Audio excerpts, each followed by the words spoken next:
Então, minha gente, vamos aí seguir a nossa saga de recursos trabalhistas, né? Mais uma aula, mais uma videoaula da série Resumos, né? Porque, como eu digo, para a gente contemplar com bastante profundidade cada tema desse, nós precisaríamos aí de um semestre inteiro, né? Só recurso a gente ficaria um semestre, a gente ficaria aí mais de 20 videoaulas só falando de recurso, o que seria um curso completo.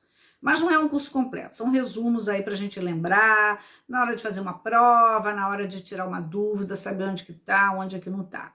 Bom, nós já falamos lá atrás, nas aulas anteriores, que vocês vão encontrar, a série Resumos Recursos Trabalhistas, na parte geral, né? Ficamos aí, eu acho que 3 ou 4 vídeos falando na parte geral. Hoje nós vamos entrar em recursos em espécie. Vamos ter aí alguns vídeos sobre recursos em espécie. Eu quero lembrar para vocês, ou relembrar, porque eu já falei isso, que os recursos trabalhistas eles têm uma sistemática própria na CLT. Se muitos temas, como por exemplo cautelares, antecipação de tutela, tutela de urgência, tutela de evidência, isso a gente não tem uma previsão na CLT, e a gente vai beber nessa fonte aí do Código de Processo Civil, já o sistema recursal ele é muito próprio. Nós vamos ter alguns recursos que nós vamos buscar no Código de Processo Civil, mas assim, basicamente nós só vamos buscar na Constituição Federal, porque no resto, nós temos todo contemplado na CLT a partir do artigo 893 e seguintes da CLT. Então nós vamos começar por aquele que eu digo que é o feijão com arroz do advogado. Qual é o recurso que é feijão com arroz do advogado? Se o recurso ordinário, que é semelhante à apelação, é o feijão com arroz do advogado, o embargo de declaração é o ovo frito assim em cima do feijão com arroz, para completar, né, gente? Tudo muito bem feito, porque comida boa não é aquela sofisticada, é aquela que tem sabor, é aquela bem feita, né? Bom, e o nosso recurso trabalhista, como eu digo, é o feijão com arroz. A gente precisa saber recurso trabalhista. E o recurso trabalhista ordinário é o nosso feijão com arroz. O ordinário é o feijão com arroz. Ele está contemplado no artigo 895 da CLT e nas diversas súmulas, porque são mais de 30 súmulas sobre recurso. Com relação ao recurso ordinário, tem previsão no a súmula 158, 201, 214, 217, 356, 393 e algumas orientações jurisprudenciais. Lembrando que o livro de súmulas do Tribunal Superior do Trabalho, desde novembro de 2017, que não sofre nenhuma alteração. Inclusive, a própria Lei 13.467, que modifica bastante o entendimento do Tribunal Superior do Trabalho, não foi revisado. Mas em matéria de recurso, a gente não sente muito isso. Não tem muito, tem bastante coisa no alterações processuais, no âmbito do direito individual e do direito coletivo bastante, mas em matéria de recurso a gente não tem assim grandes impactos a partir da Lei 13.467, chamada de reforma trabalhista. Bom, e o que é esse RO? É bom a gente botar sigla. RO, AP, AI, RR, né? Porque porque os recursos são tantos que a gente vai criando siglas aí para ele. Então, o recurso ordinário, ou RO, ele se assemelha à apelação do processo civil, que são recursos muito próprios de revisão de decisão mesmo, né? Que para o tribunal adquém. Lembrando que tanto o juiz da vara, ele é um juízo de admissibilidade daqueles requisitos, daqueles princípios que nós já falamos anteriormente, como o relator também, o tribunal também vai examinar novamente, vai passar uma nova peneira nesses requisitos de admissibilidade, tempestividade, adequação, previsão legal, representação, preparo e por aí afora. O recurso ordinário, ele é um meio recursal de atacar a decisão de primeiro grau, de sentenças terminativas ou definitivas.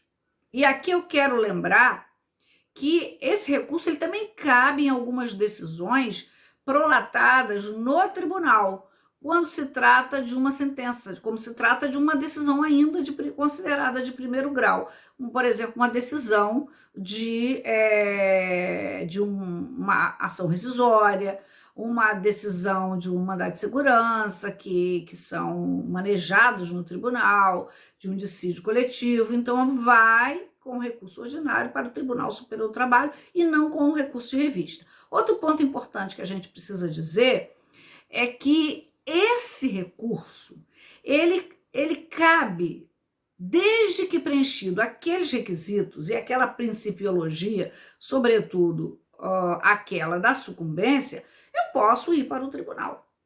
O tribunal regional, os tribunais regionais, que são 24 no Brasil, eles são tribunais de revisão mesmo, de revisão de sentença, seja porque a parte sucumbente está incomodada, não aceita, ou por fatores psicológicos, ou por fatores jurídicos, ele vai poder reexaminar provas, o que não acontece quando se trata de recurso de revista. Então, tanto faz para uma sentença terminativa quanto para uma sentença definitiva. Não cabe, vou relembrar, das decisões interlocutórias, né? Bom, e os seus efeitos? Quais são os efeitos do recurso? O efeito do recurso, eu vou olhar aqui para a gente não se perder, ele será recebido no efeito meramente devolutivo. Já falamos isso lá atrás. Os recursos no direito processual do trabalho, eles têm efeito meramente devolutivo, ou seja, devolve para o tribunal toda a matéria impugnada. Não há efeito suspensivo no recurso ordinário, pois segue-se a regra do artigo 899 da CLT, ou seja, apenas nos dissídios coletivos, que o juiz ou o tribunal, né, o desembargador, ele vai suspender ou não, vai dar um efeito suspensivo ou não. Então, fora dessa hipótese, o recurso ordinário ele tem efeito meramente devolutivo. O que isso significa dizer? Vou repetir, que a gente pode executar essa sentença, a gente pode, principalmente nas obrigações de fazer e de não fazer, tornar aquela obrigação possível. Traditar uma guia de seguro-desemprego, definir a entrega, traditar a guia para saque do fundo de garantia, baixa na carteira de trabalho, reintegração do empregado. Obviamente que isso vem aí numa antecipação de tutela, num pedido de antecipação de tutela, que se pedido o juiz pode ou não deferir, né? Não é obrigado a deferir. Mas o fato é que o efeito do recurso ele é meramente suspensivo. Então eu posso fazer uma carta de sentença e iniciar todo o processo de execução, inclusive chegar até a penhora de um bem do executado. Por quê? Por causa do efeito suspensivo. Então, o processo pode se movimentar numa execução provisória, ele pode se movimentar em obrigações de fazer, de não fazer, em razão desse efeito, né? Bom, a tramitação dele. Bom, os prazos recursais, isso aí está na súmula 214 e também lá no artigo 893, os prazos dos recursos trabalhistas, via de regra, são de 8 dias. O agravo de instrumento, o agravo de petição, o recurso ordinário, né, que é o nosso feijão com arroz, que é dele que nós estamos falando, ele é um prazo de 8 dias. Vamos lembrar que esse prazo ele era corrido.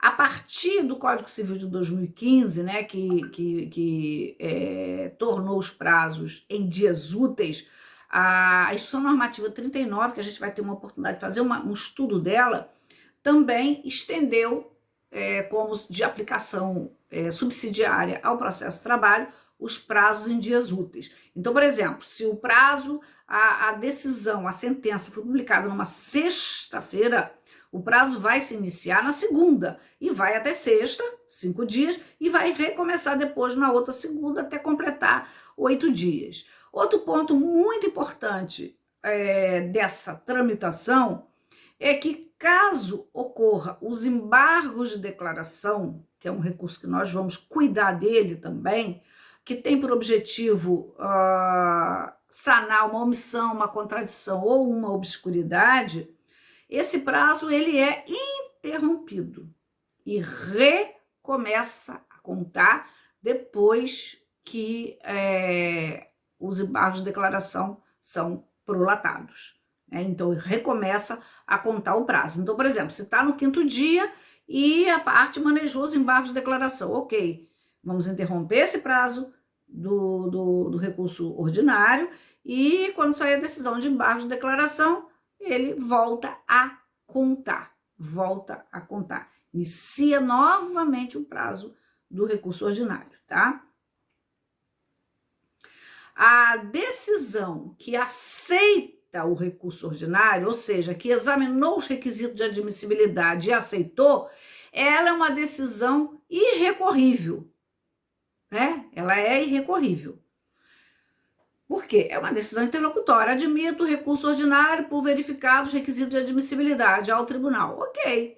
Mas como que o juiz aceitou? Se estava faltando preparo, se faltou depósito recursal? Ok, chama atenção disso no outro juízo de admissibilidade, no segundo, que é no tribunal, que pode ver ou não.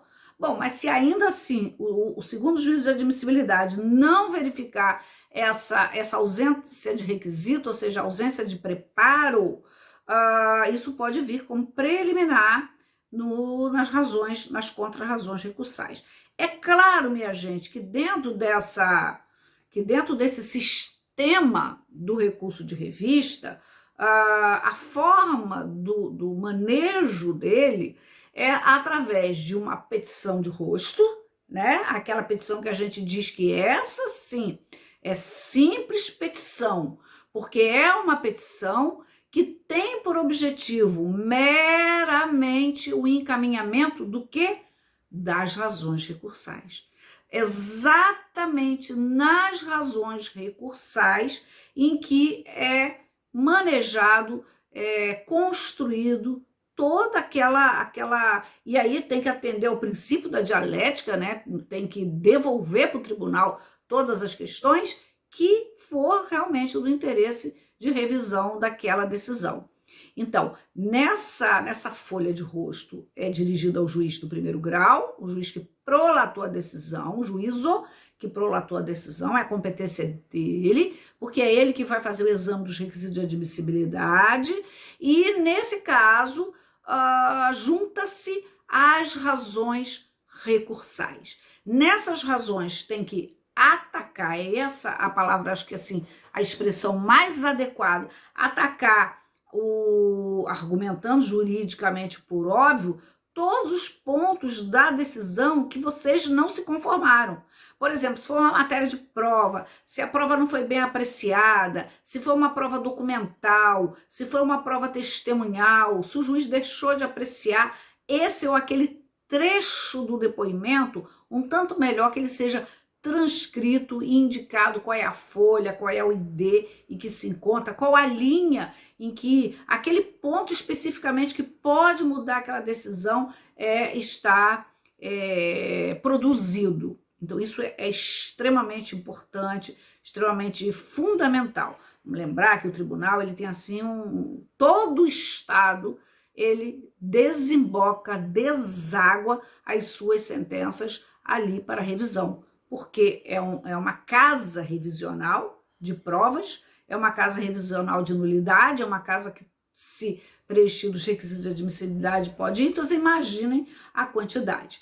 Eu gosto muito de fazer os recursos de revista de forma assim bem articulada. Eu particularmente eu gosto de usar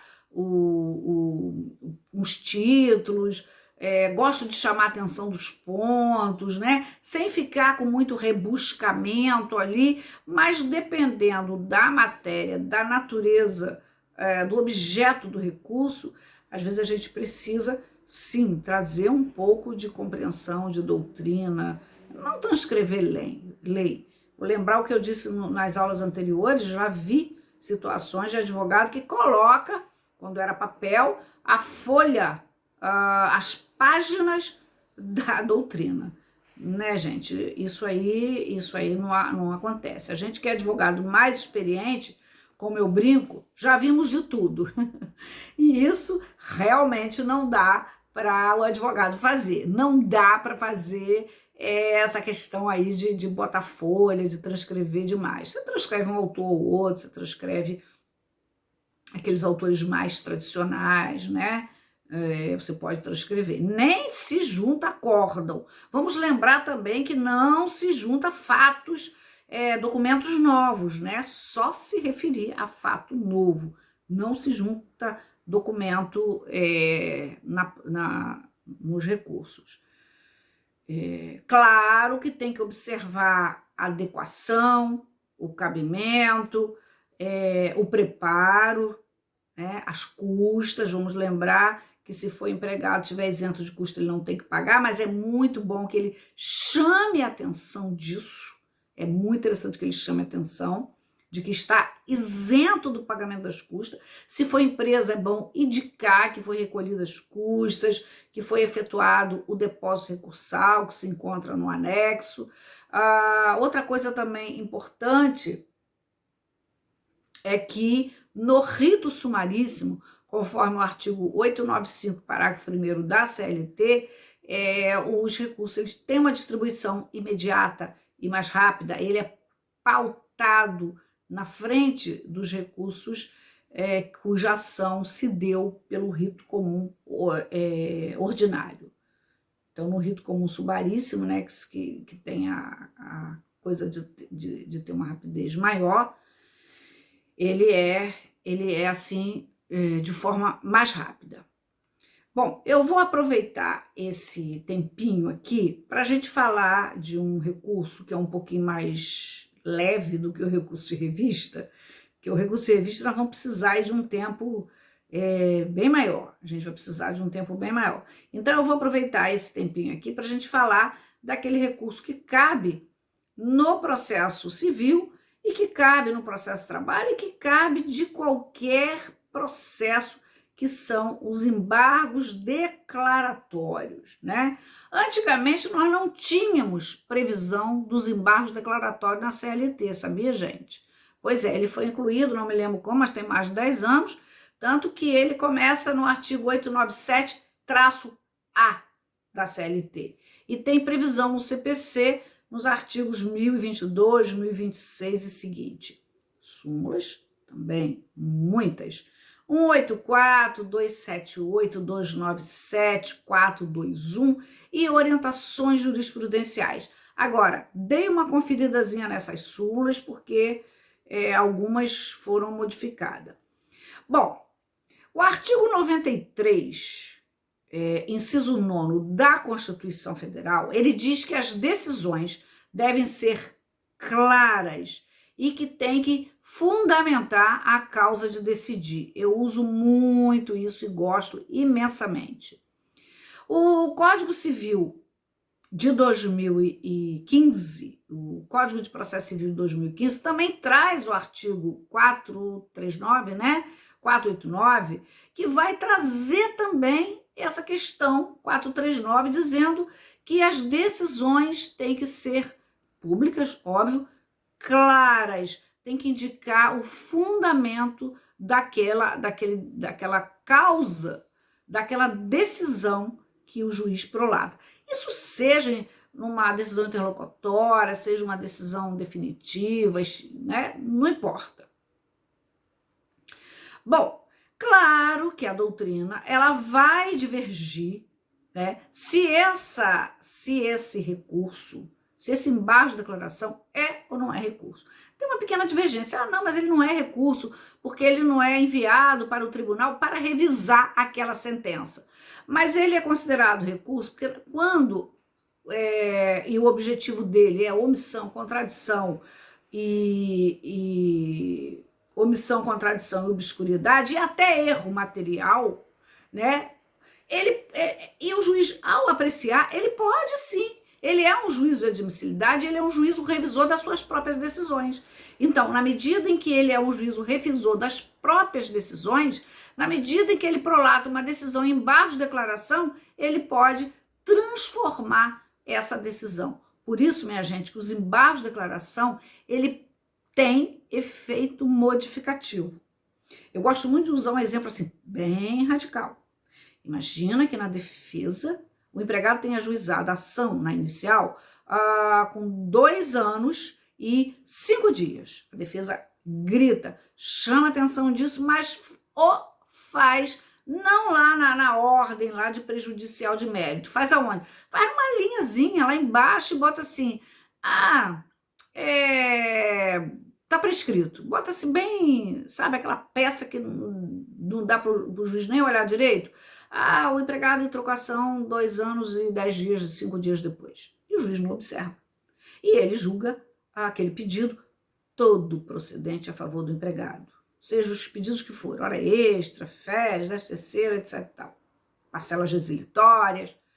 E aí, quando sai a sentença, o advogado da empresa percebe que o juiz não examinou aquela arguição de prescrição que estava no local inadequado, impróprio, fora da ordem, mas que ele arguiu sim a prescrição e pede que seja declarada. Então, quando o juiz vai examinar, e ele tem que fazê-lo, porque há uma omissão aí, ele vai declarar essa prescrição. E quando ele declara essa prescrição instintiva, aqueles pedidos que estavam procedentes, eles automaticamente não são declarados improcedentes, a ação é extinta com o julgamento de mérito pela declaração da prescrição total. Entendeu? Então, o efeito modificativo, às vezes, é muito forte. E a gente vai verificar isso. Então, as hipóteses cabíveis são omissão, que é a falta de apreciação. Normalmente, a sentença está citra petita, ela está abaixo do que foi pedido. Às vezes, é muito fácil de identificar, porque, por exemplo, você faz um pedido de A a Z e o pedido B não foi apreciado. Esse é muito claro, é muito visível, né? É citra petita mesmo. Mas, às vezes, o juiz não aprecia os fundamentos que levam àquele pedido. E quando ele não aprecia os fundamentos, claro que nós, advogados, vamos cuidadosamente dizer que se ele tivesse apreciado aqueles fundamentos, ele teria julgado de forma diversa.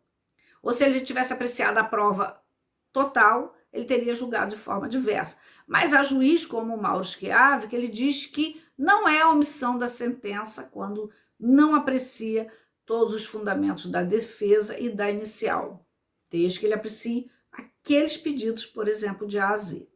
Contradição. Contradição, às vezes é um pouco confuso da gente entender, mas é o conflito entre duas proposições, a atual e a anterior na mesma sentença. O juiz diz assim, examinando a prova, verifico que o empregado efetivamente entrava na empresa às 8 da manhã e saía às 18 horas, com 30 minutos de intervalo entre a jornada, e a prova não mostrou de forma diferente, etc. e tal. E lá na frente ele diz, julgo improcedente as horas extras. Ora, toda a construção dele leva à procedência de horas extraordinárias. Então, não faz sentido ele depois dizer, então está contraditório, porque a construção, a causa de decidir, o fundamento dele, obviamente que leva a uma sobrejornada. Essa é a contradição. Obscuridade já é assim, não é a contradição, é a falta de clareza. Ele não deixa claro o que ele está dizendo. Não há uma colisão, não há um conflito, como é a contradição.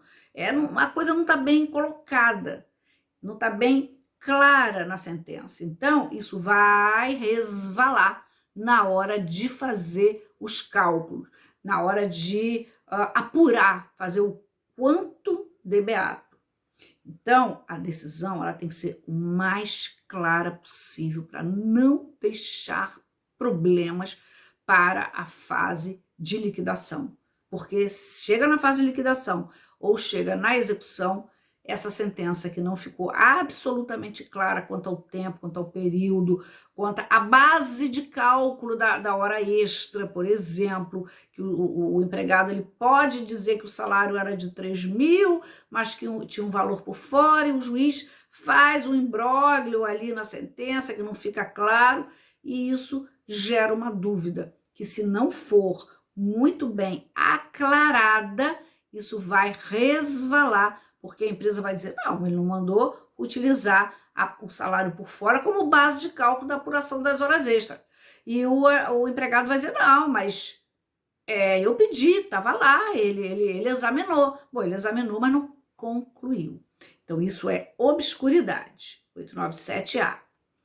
Erro material também. Erro material, embora não seja objeto de embargo de declaração, mas na prática se admite para corrigir. Por exemplo, às vezes o número de horas, às vezes até o nome da pessoa, a data da assinatura de carteira, a data da finalização do contrato, o período em que deve ser apurado os salários extra-recibo, o período que deve ser apurada a comissão. Às vezes, no deciso, que é o que transita o julgado, fica confuso, ou tem um erro material aí de ano, por exemplo, bota 2025, bota outra data que ainda não chegou, então isso é importante que seja também aclarado. Os embargos de declaração, gente, eles também cabem nas decisões interlocutórias, sem dúvida nenhuma. A maioria dos Bezerra Leite, Mauro Schiavi também vem entendendo que sim. E tem a súmula 421 do Tribunal Superior do Trabalho, que também traz essa clareza, entende que parece que os embargos de declaração são cabíveis de qualquer decisão judicial, seja sentença, acordo, decisão interlocutória, desde que tais atos tenham vícios. Então, os embargos declaratórios eles visam a sanar o vício dessas decisões. Eu, particularmente, qualquer decisão interlocutória, seja para definir alguma coisa, seja para de uma homologação de cálculos, e que a coisa não ficou clara, em deferimento de uma cautelar, de uma antecipação de tutela, uma decisão na execução, eu sempre peço para esclarecer com base no artigo 489 do CPC e com base no artigo 93, inciso 9 da Constituição Federal. Bom, o prazo, quando ele é manejado, ele interrompe, né? Isso é muito importante, ele interrompe.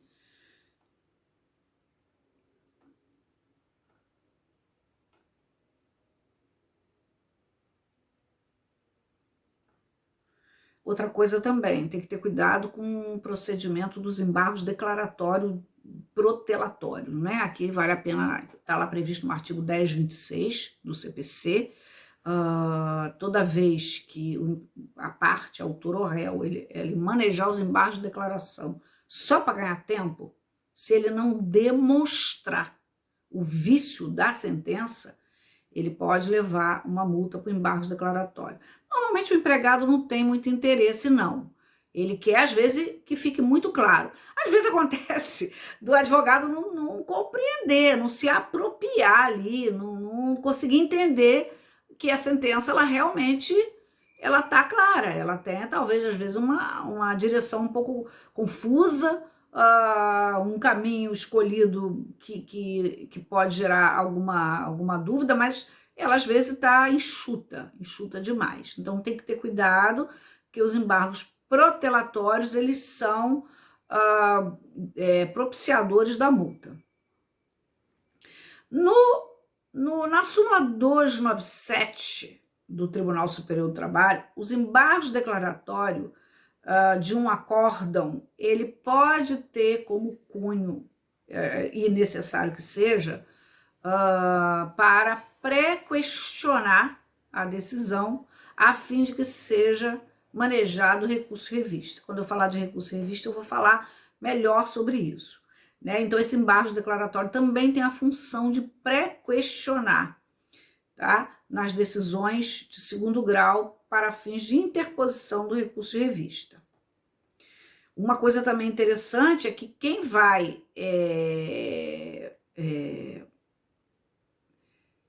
examinar o embargo de declaração, via de regra, é o juiz que deu a sentença, né? Tem a súmula 136. Em regra, o juiz fica aí meio que vinculado, né?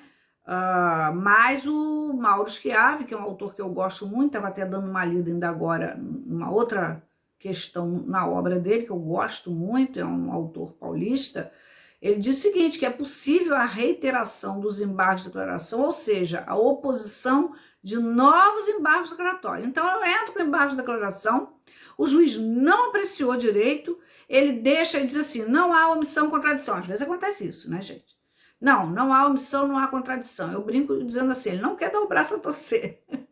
E aí, a gente precisa provocar, porque se esse recurso ordinário vai para o tribunal, ou se esse recurso de revista vai para o Tribunal Superior do Trabalho, sem que aquele juiz competente, aquele juiz que prolatou a decisão, não complete a prestação jurisdicional, a gente pode ter um problema lá. Então, tem que fazer os embargos, tem que provocar mesmo, a fim de que o vício seja sanado, porque o tribunal, e o Tribunal Superior do Trabalho, ele não vai sanar o vício de uma omissão, porque ele, inclusive, não pode nem apreciar se tem um fato, um dado, uma sentença viciada.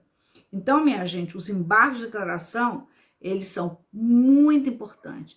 Vale a pena fazer um apanhado, inclusive aí na jurisprudência, para verificar algumas questões de utilização dos embargos de declaração. Esse é um, embargo de embargo é um, né, que a jurisprudência trata disso, se precisar eu entro com embargo de embargo, mas é uma coisa muito duvidosa, que você pode perder o prazo do recurso de revista, do recurso ordinário ou de revista, e a questão se o juiz que prolatou a decisão deva ser o mesmo. Eu acho que sim, mas há uma divergência, que é com relação à identidade física do juiz. Bom, então nós temos dois recursos. Recurso ordinário, nosso feijão com arroz, e agora o embargo de declaração para fechar aquele prato maravilhoso, feijão com arroz e aquele ovozinho em cima, tudo assim de primeira qualidade. Aí a gente fecha esses dois importantes recursos trabalhistas nesse primeiro vídeo, ok? Nesse primeiro não, nesse segmento